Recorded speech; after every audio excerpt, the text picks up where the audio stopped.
I think one of the things that is overlooked in terms of homelessness, especially among vets, is that the general thought of veterans is that they're pretty strong people.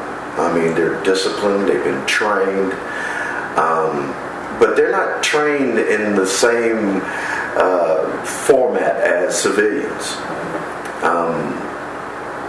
They don't have to make a lot of decisions, and when you put a person from civilian life into a conflict, even if it's not directly in front of them, there's still that subconscious thought of, at any moment, my life could be in danger. There's a great increase in things like mental health issues among vets, especially now. It's being more recognized, post-traumatic stress. Very high percentage of females in the service are coming home with post-traumatic stress. A lot of that is missed because they have self-medicated, which in turn, as you self-medicate and use, well, you end up triggering the disease of alcoholism or addiction.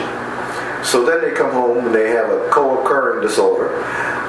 They're faced with a totally different format of living, and they're assumed or asked to adjust immediately. I don't think we have the correct transitional format for soldiers, especially today. It's been lacking for many years. It just recently, since the Gulf War, and I guess that's 15 years now, really started to look at some of the issues facing veterans as they return back home. I think if we caught it early, as opposed to give them a day orientation and send them on their way, discharge them, I think we might eliminate a large percentage of what's going on. Well, they're a very vulnerable sector of homeless. Women, especially individuals out on the streets, basically open themselves up to different types of crime, and they're very hard to find.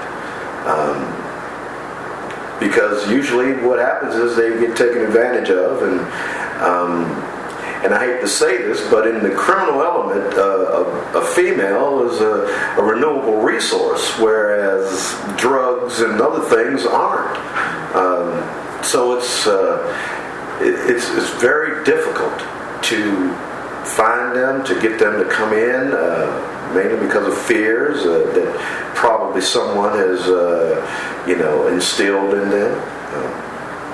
Women with families, it's very difficult to find a room for them. We have a couple of family shelters. Safe Haven, I believe, is one. Salvation Army, I do believe, has a family program.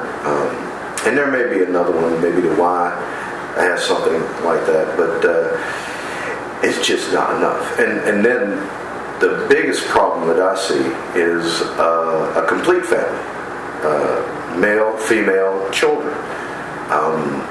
I've had instances where I've had to split them up in order to provide housing for them, and that's a very difficult thing to do. But it's a necessity in this community. We had a lot of clients, I would like to say alumni, who actually came back there to assist and volunteer. That was very gratifying to see that their lives were on track. They were actually giving back for what was given to them. I think one of the surprising aspects of it were the amount of females and families that we came across. That's kind of an aspect of the homeless population that I don't think we're really prepared for. So it was overwhelming. And we're really scrambling now because since the Homeless Connect event, we've had quite a large increase clientele in our office. We got kind of a small office. We had averaged before that event about, I guess, 25 a day clients, not all new, but repeat customers and new customers. Usually about 1 or 2 a day are new. Directly after that Home was Connect, we've averaged about 30 a day, and about 2 or 3 new a day, which is huge as far as our capacity. We've got a staff of about 14 and quite a small office over on 12th Avenue South in Edgehill. It's a good thing that we're there to be able to help. It's a bad thing that we have to be there to be able to help. I mean, there shouldn't be the kinds of there shouldn't be homeless veterans. There shouldn't be homeless anybody in this society, in this community.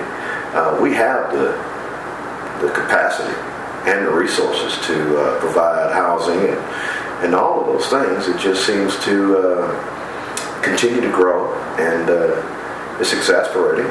It's gratifying to help, but the numbers are just disheartening.